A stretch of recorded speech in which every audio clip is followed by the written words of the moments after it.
L'objectif maintenant est de comprendre les éclipses. Sur cette simulation, le Soleil est remplacé par une lampe halogène au premier plan, la Terre face au Soleil est remplacée par une boule de polystyrène, et enfin la Lune est remplacée par une boule de cotillon. Mais au fait, qu'est-ce qu'une éclipse? Alors en astronomie, c'est l'occultation temporaire d'une source de lumière par un astre. Alors évidemment, pour un terrien, la source de lumière à laquelle on pense immédiatement est le Soleil. Alors quel astre peut bien empêcher la lumière du Soleil d'arriver jusqu'à nous? Il s'agit bien évidemment de la Lune. Dans ce cas, on parlera d'éclipse de Soleil.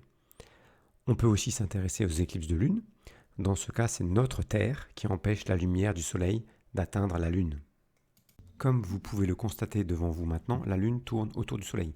La Lune met environ 1 mois pour en faire le tour. La plupart du temps, les trois astres, Soleil, Terre, Lune, ne sont pas alignés. Il ne peut donc y avoir d'éclipse. À d'autres moments de l'année, l'alignement est possible. Cette situation se produit lorsque la Lune se trouve à l'intersection du plan de l'orbite lunaire et du plan de l'orbite terrestre. Ce plan est d'ailleurs appelé écliptique. Nous voilà maintenant dans une situation propice aux éclipses.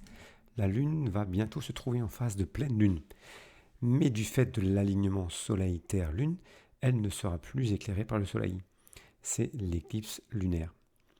En réalité, elle n'apparaît pas noire comme ici, mais rouge-orangée car la lumière du Soleil est déviée par l'atmosphère terrestre et parvient tout de même à éclairer la Lune.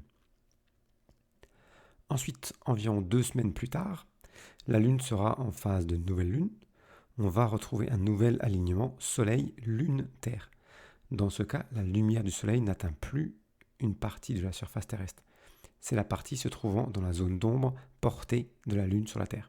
C'est l'éclipse de Soleil.